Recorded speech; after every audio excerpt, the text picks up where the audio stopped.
what Ozempic really is. So Ozempic is a drug that is made by this Danish firm that I call as my parent company. So in essence, आपकी body में एक hormone होता है जिसको आप GLP कहते हैं. सो GLP is a normal hormone जो आपकी बॉडी के अंदर ही होता है, और ये हार्मोन काम करना तब शुरू करता है जब आप खाना खाते हैं. अच्छा, क्योंकि ये आपकी बॉडी में नेचुरली अकरिंग है, फार्मास्यूटिकल ने इसके बहुत सारे बेनिफिशियल इफ़ेक्ट्स देख के इसी हार्मोन को केमिकली मॉडिफाई किया.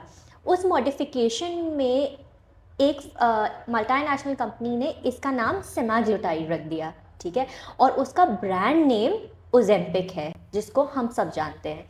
अब उसके अंदर ऐसी क्या मॉडिफिकेशन की और हमारी बॉडी में हार्मोन कैसे डिफरेंट है. हमारी बॉडी का जो हार्मोन है वो आपकी बॉडी में सिर्फ 5 मिनट के लिए एक्टिव होता है, और उसका काम सिर्फ इतना है कि आप खाना स्टार्ट करें और आपकी बॉडी में जो फीलिंग ऑफ फुलनेस होती है जिसकी वजह से आप अपना हाथ रोकते हैं और आपकी भूख ख़त्म हो जाती है, प्राइमरीली ये हार्मोन ये काम करता है. बट क्योंकि ये सिर्फ 5 मिनट काम करता है, जब इस हार्मोन के ऊपर और ज़्यादा रिसर्च की गई तो इसने देखा आपका ब्लड शुगर लेवल कंट्रोल होता है और आपका वेट रिडक्शन में एक्ट करता है. तो फार्मास्यूटिकल ने इस हार्मोन के अंदर थोड़ी सी मॉडिफिकेशन करके इस हार्मोन को जो आपकी बॉडी में नेचुरली प्रोड्यूस करता है, इसकी हाफ लाइफ इतनी लंबी कर दी कि आपकी बॉडी में इसका स्टे टाइम तकरीबन 5 से 7 दिन तक होता है. इस ड्रग का नाम ओजेम्पिक है और इसी वजह से इसकी जो डोजिंग है ये हफ्ते में सिर्फ एक दफ़ा लगती है. Right. So, but from what I'm hearing, I assume that it's not for everyone and it's probably for specific kind of people. Could you tell me a little bit? So like I said, it is a medicine. It is supposed to be taken by 2 groups of people, primarily anyone who is diabetic, क्योंकि इस drug की first indication वही है उन लोगों में जो diabetes है, एंड सेकेंड ओवरवेट और obese. These are 2 broad categories. इसके अंदर फिर सब कैटेगरीज आ जाती हैं काफ़ी सारी.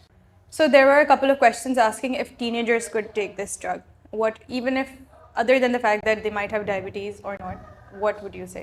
Okay, so this drug is advocated only for teenagers between 13 and above, but उसमें एक बहुत स्पेसिफिक क्राइटेरिया आता है कि उन टीनेजर्स को या तो ओवरवेट होना चाहिए या ओबीस होना चाहिए. If a teenager is just generally consuming it without being in this category, it's not meant for them. Got it. Makes sense. Acha, so another thing that I wanted to ask was, I've heard that Ozempic is a long-time drug. So how long should a person who has diabetes or is overweight, how long should they be using it for? Okay, so ideally speaking, ये मैं आप कहती हूँ इस दुनिया का वो वाहिद drug है जिसके ऊपर बहुत सारे क्लिनिकल ट्रायल्स हैं और बहुत सारे पेशेंट्स इन्वॉल्व हैं. तो इस ड्रग के ऊपर काम और रिसर्च बहुत ज़्यादा हुई हुई है. हैविंग सेड दैट, सारी रिसर्च ये कहती है कि पेशेंट्स, अब जाहिर है पाकिस्तान के पॉपुलेशन में रिसर्च उस तरीके से नहीं हो रही होती है, लेकिन जिन लोगों के ऊपर काम किया गया है, maximum stay time on this drug funded by the pharmaceutical or not is 4 years. So if a patient can afford it, yes, they can continue it for 4 years, but if they have achieved their goal of weight or diabetes management, they can stop it in between too. Okay, so then it comes to the question ke how do you stop it? Should it be gradual or can you do it ekdam se? What is the... This is a very pertinent question और हमें ये बहुत मिलता है. तो सबसे पहली बात तो ये, इस ड्रग के स्टॉपेज पे कोई गाइडलाइंस नहीं है. 2-3 तरीके से डॉक्टर्स आपको एडवाइस करेंगे. या तो वो कहते हैं आप टेपर ऑफ करें. टेपर ऑफ का मतलब है, फॉर एग्जांपल, आप इस ड्रग की minimum dose which is 1 mg, this is therapeutic dose, ठीक है. अगर आप इस डोज के ऊपर इस ड्रग को कंज्यूम कर रहे हैं तो बहुत सारे डॉक्टर्स कहते हैं कि आप इसको टेपर ऑफ करें. टेपर ऑफ का मतलब है कि अगर आप 1 mg ले रहे थे तो फिर सेकेंड वीक में आप इससे 1 डोज कम 2 हफ्ते लें और फिर आप बिल्कुल लोएस्ट डोज पे आ जाएं. बट फिर कुछ डॉक्टर्स ऐसे भी हैं जिसको एडवाइस करते हैं कि आपने आज लास्ट डोज लगाई and I can stop it from the next week. दोनों में ही कोई बुराई नहीं है, बट इट जस्ट डिपेंड्स. आप टेपर ऑफ भी कर सकते हैं और आप कम्प्लीटली स्टॉप भी कर सकते हैं, इसमें ऐसी कोई बुरी बात नहीं है. Okay, makes sense. Acha, there was a question ke if my BMI is within in the 20s range, which is technically a normal range, should they be taking Ozempic? So BMI 20 is not a norm, is within like 20s के अंदर like 29 etc. like you know within 20. 20. So it depends on why the individual is taking it. Yeah. अगर उसका role सिर्फ ये है कि उसको 2-3 kg loose करना है, this is not what I advocate this drug for. But अगर किसी का 25 and above है, Yeah. that means that they are either overweight or obese. Yeah. 23 के बाद पाकिस्तानी इंडिविजुअल्स के लिए या आपके एशियंस में BMI का कट ऑफ है, फिर आप ओवरवेट की कैटेगरी में चले जाते हैं. If an individual is overweight और obese, it is highly likely that they have other problems to it. Yeah. उनको ब्लड प्रेशर हो सकता है, उनको हार्ट डिजीज़ हो सकती है. और एक चीज़ जो अब हमें स्टैट्स कहती हैं कि हर 10 में से 4 लोग या 5 लोग आपको any which ways fatty liver के साथ मिलेंगे. Yeah. जिसका मतलब ये है कि आपके जिगर के ऊपर चर्बी की एक बहुत हल्की सी लेयर आ गई है. ये कॉमन साइन है मेटाबॉलिक डिसफंक्शन का, Yeah. जिसके बाद पेशेंट को या लोगों को फुल ब्लोन हार्ट डिजीज़ या डायबिटीज़ होने के रिस्क हैं. अगर पेशेंट को ये नहीं पता या किसी को नहीं पता कि तो सबसे पहले उसको उसके टेस्ट कराने चाहिए. और अगर पेशेंट विदाउट एनी रीज़न ले रहा है तो फिर I don't think that this is required.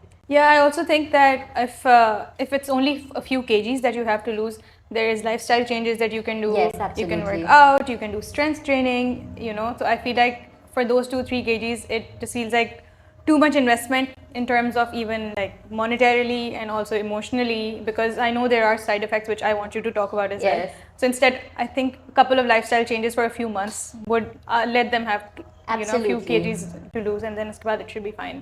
Okay, so you mentioned Yeah, side effects. side effects. Yeah, yeah. Side effect is something that so I have been getting a lot of patients Yeah. and they call me up when they have our medicine. So something that I say as a rule of thumb is side effect is, चाहे आपको हुआ हो या नहीं हो, you should be prepared कि आपको side effects होंगे. अच्छा, साइड इफ़ेक्ट्स वो वाले साइड इफ़ेक्ट्स नहीं है कि ओ माय गॉड दवाई से हट के कोई चीज़ है. ये इस दवाई का क्लास इफेक्ट है. बिल्कुल ऐसे ही जैसे जब हम एंटीबायोटिक लेते हैं तो डॉक्टर पेशेंट को एंटीबायोटिक लेने से पहले ये बता देता है कि आपका पेट ख़राब होने के चांसेस हैं. ये इस दवाई के साथ भी ऐसा ही है. इस दवाई और इस दवाई की रेंज में GLP से रिलेटेड जितनी भी दवाइयाँ हैं, इन सब के सिमिलर किस्म के साइड इफ़ेक्ट्स होते हैं. आपको नोजिया हो सकता है, आपको ब्लोटिंग हो सकती है, आपको एसिडिटी हो सकती है, कॉन्स्टिपेशन हो सकता है, डायरिया हो सकता है. ठीक है, ये वो 3-4 कॉमन चीज़ें हैं जो सब मैं हर इंडिविजुअल को प्रिपेयर करती हूँ जो मुझे कॉल करता है कि आपको ये हो सकता है. आपकी बॉडी रिएक्ट करती है या नहीं, ये एक अलग It can be more tolerant, ना? It can B. दूसरी चीज़ ये साइड इफ़ेक्ट्स होना इस दवाई के साथ कोई बुरी बात नहीं है. सो क्योंकि अब हम जिस मार्केट में ऑपरेट कर रहे हैं, हमारे पास मल्टीनेशनल है और पाकिस्तानी रेप्लिकाज या कॉपी हैं. They are exactly the same thing. The Pakistani copies are just more cost effective. Yeah. ठीक है, तो जब आप कोई भी वेरिएंट ले रहे हैं तो ये दवाई ने आपके ऊपर काम करना शुरू कर दिया है. इसका सबसे टेल साइन या सबसे कॉमन अलामत यही है कि आपकी बॉडी में कोई साइड इफेक्ट हो रहा है. It can be as small as nausea and it can also be कि पेशेंट का पेट टाइट हो गया और फिर उसको ब्लोटिंग हो रही है. So my question was कि yes, Ozempic usually it has come from you know बाहर से. We had a lot of information कि oh celebrities were taking it, Yeah. etc. And now that it's come into Pakistan, I want to know if there's any difference between what Ozempic is available outside versus what Pakistan is now making. So honestly, it gets a little tricky here. Okay. Because there's a whole science to it. Yeah. There are 2 types of pharmaceutical companies that exist. ठीक है, एक multinational होती है जिसके पास एक proper R&D facility होती है कि वो न्यू मॉलिक्यूल फ्रॉम स्क्रैच बनाते हैं. पाकिस्तान या थर्ड वर्ल्ड कंट्रीज़ में आपके पास लोकल फार्मास्यूटिकल कंपनीज होती हैं. अब हमारे पास वो वाला सेटअप पाकिस्तान में नहीं है कि आप स्क्रैच से एक मॉलिक्यूल R&D और थाउजेंड्स और बिलियंस ऑफ डॉलर की इन्वेस्टमेंट करके उसके ऊपर स्टडी करें. Yeah. ठीक है, तो वो काम आपकी मल्टीनेशनल करती हैं. लोकल कंपनी उसी दवाई की कॉपी बना देती हैं. ठीक है, सबसे कॉमन एग्जांपल पैनाडोल है. ठीक है, पैनाडोल का एक आपको ब्रांड मिलेगा और उसी की कॉपीज मिलेंगी. It does not put across that these copies are any less effective. So they are as effective. They are then. as effective as That's it good. is. That's great. But in a market like ours, जहाँ जो first Ozempic जो आया था, the cost of it is within the 20 to 30,000 की range. that is not affordable by everyone. Absolutely not. In a And- country like Pakistan. And too many people in Pakistan suffer from diabetes. Absolutely, so- and we don't have that process जहाँ Yeah. पे जैसे बाहर आपकी insurance cover करती है, पाकिस्तान में it's an out of pocket Yeah. market. Yeah. You have to pay everything. So Pakistani pharmaceuticals, they make the same drug with the same safety and efficacy parameter just at a cheaper cost, क्योंकि manufacture Pakistan में हो रहा है, तो इस That's वजह से great. Drug सस्ता है. That's amazing, actually. And it makes it a lot more, affordable and accessible to a lot of people. Yes, a lot of people. Okay, so I also know that Ozempic causes like rapid fat loss as well. So इससे face fat जो है ना कम हो जाता है. So a lot of people have that, this is a term, right? The Ozempic face, where Yes. everything is hollow. So what do you think about that? Okay, so there are two types of things that come with it. Yeah. एक चीज़ है rapid fat loss. Yeah. So the most classical example of it that I can give you is Karan Johar. You look at Yeah. him. So he has lost overall weight. तो उसका जो face पे जो उसका पहले fat था, he was working out, but he was also taking other medications. एक आपका facial fat loss होता है जो overall fat loss के साथ contingent होता है, depending on आपके face पे fat किस तरीके से accumulated है. दूसरा है muscle wasting, that has nothing to do with fat loss. So this is also a very very common thing that is observed by this class of medication कि अगर आप बहुत लॉन्ग टर्म क्रॉनिकली इसको इस्तेमाल करेंगे तो आपकी मसल वेस्टिंग शुरू हो जाती है. Unfortunately at this point in time दुनिया की कोई मशीन, कोई टेस्ट आपको ये नहीं बता सकता कि अगर मैं आज ओजेम्पिक लेना शुरू कर दूंगी तो क्या मुझे मसल वेस्टिंग मिलेगी या नहीं. I have had patients come to me who are females in their mid-40s and they have experienced some sort of muscle wasting in their legs. But that could also be due to other hormonal changes Yeah. that a woman goes through in her late 40s. But I also assume if you take protein, etc., while you are, Yeah. taking Ozempic, so I assume उससे थोड़ा बेहतर हो जाता होगा in terms So of muscle something loss. that Yeah. I personally tell patients who are reaching out to me is do not consider it as a one-shot solution for everything. Yes, it will. देखें, इस दवाई की सबसे अच्छी बात ये है, सबसे अच्छी चीज़ जो इस कैटेगरी की दूसरी दवाइयों में उस हद तक नहीं देखी गई, ये आपकी ईटिंग हैबिट्स इंप्रूव करती है. पाकिस्तान में if I talk to you about diet or lifestyle, आपको सबसे बड़ा hindrance क्या होगा? अच्छा कैसे diet? Yeah. इसमें ये होता है आपकी एपेटाइट एक तरीके से रेगुलेट हो जाती है क्योंकि आपको भूख कम लगती है. तो अगर मैं एक ओजेम्पिक यूज़र या एक सेमेग्लोटाइड यूज़र से नॉर्मली बात करूँ तो वो कहेंगे I don't feel like having meals उतना फ्रीक्वेंटली जितना मैं पहले ले रहा था. अगर मैं दिन में 4 दफ़ा खा रहा था तो अब मैं 2 दफ़ा खा रहा हूँ. मुझे उससे ज़्यादा भूख नहीं लगती, मेरा पेट भरा रहता है.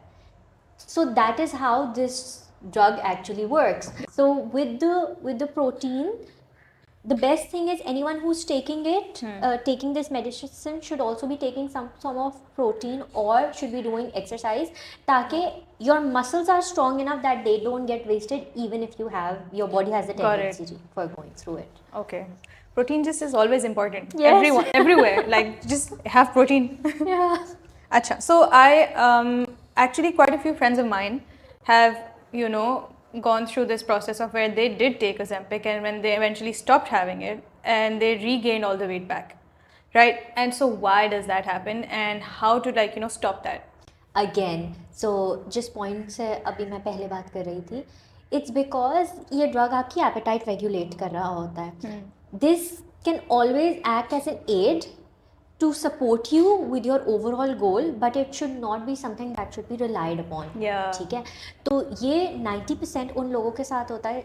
चलिए मैं आपको क्लिनिकल ट्रायल की एग्जांपल देती हूँ. तो मोस्ट टाइम जैसे मैंने कहा था एक क्लिनिकल ट्रायल 4 साल तक चला. 4 साल के बाद जब लोगों ने ये मेडिसिन लेना बंद करी उसके बाद उनको वेट गेन हो गया. क्यों? क्योंकि this was the basic mechanism जिसके थ्रू इन पेशेंट्स ने अपना वेट लॉस किया था. दवाई बंद हो गई, you gain your appetite back, you are not doing any lifestyle modification, you don't have exercise, there are no dietary changes, you have stop the medication, you gain all that weight back. हाँ, ये चीज़ ज़रूर है कि for example मैंने एक साल में अगर 10 किलो वेट इस मेडिसिन की वजह से लूज़ करा है, ये नहीं होगा कि मैंने अगर अब 1 साल बाद ये मेडिसिन बंद कर दी तो 1 महीने में वो सारा 10 kilo. No, this does not happen. Your brain has a homeostatic thermos thermostat it's just a technical term कि आपकी बॉडी में एक रेगुलेटरी पैरामीटर होता है. आपने जितना वेट लॉस किया है वो फौरन नहीं आता. You gain let's say half of it back. Okay. But उसमें भी एक टाइम फ्रेम होता है, 4 5 6 महीने में you gain that weight back. Yeah. लेकिन अगर शुरू में ही आपका वेट लॉस बहुत कम है, 2 या 3 kg, या साल में अगर 4 किलो आपने वेट लॉस किया है इस मेडिसिन पे होके, you will gain that weight back. So I guess the advice to Ozempic users is that even if you are taking Ozempic, don't take it as a crutch, but Yes. take it more as an additional thing to your lifestyle and continue Absolutely. working on your lifestyle as well as you are. So that makes sense. For someone who is a little bit iffy about taking Ozempic, are there any alternatives that they could look for other than just a GLP? Okay, so in all honesty, the answer to this is GLP की class में ही बहुत सारे all alternatives हैं, but and there is a drug class जिसको आप Mounjaro या Zepbound कहते हैं, that is a step ahead for it. Oh. ठीक है, उसमें जो weight loss आपको मिलता है वो आपको Ozempic से ज़्यादा weight loss मिलता है. Got ठीक है, but if someone wants to know कि इन medication के अलावा क्या medication है, तो फिर oral medications आपके पास मौजूद हैं. सेमाग्लूटाइड की ही एक ओरल फॉर्म आपके पास अवेलेबल है. इसके अलावा वेट लॉस की और ओरल मेडिकेशंस हैं which is a separate story. So if someone is only asking about weight loss, there are oral medication, but if someone is asking about alternatives in terms of herbal और natural supplements, so honestly speaking they are not very well researched. Something that comes up every now and again in a conversation is berberine. ठीक है, it or moringa, it has been proven to have anti-inflammatory properties and also has some form of weight loss, but it's not as well researched as Ozempic. Okay. तो alternatives इस तरह मौजूद हैं. दूसरा जो weight loss के लिए आपकी medication है उसमें बहुत common side effect है, ये है कि वो आपकी body में fat absorption नहीं कर सकता. So when you pass your stool, Yeah. you will see your stool floating or a lot Yeah. of fat being excreted out. All right. Then you get more gassy but this is just because it's a medicine. And side effects. if I were to sum the benefits of Ozempic or this class of medication, it's primarily appetite control and blood sugar regulation. Got it. जिसके through आपकी body में और beneficial effects, चाहे वो आपके fatty liver में हो, चाहे वो इंडिविजुअल्स विद PCOS हो. जैसे मैंने शुरू में कहा था कि इसकी वेट लॉस की कैटेगरी के भी सब टाइप्स हैं. These are all the sub. Anyone who has heart disease can take it along with their heart medications, and Okay. if they are at a risk for other metabolic issues like blood pressure, so yes, it does help with it, but it's not a one short solution for everything. I do have a money question now. Yes. I want to know, is it now properly available in Pakistan? Yes. Okay, Yes. great. So Amazing. it's been 1 year since this. Okay. So we launched the product, the locally manufactured Ozempic. We launched it last year in September. So it's available throughout the country. And there are multiple pharmaceuticals that are working along the same line. So there are going to be even cheaper options that are currently available. But हाँ, patients को ये benefit है कि आप injectable और oral दोनों available है. But oral, something that I would want to add in here, oral, if someone is taking it only for weight loss and not for sugar control, it will not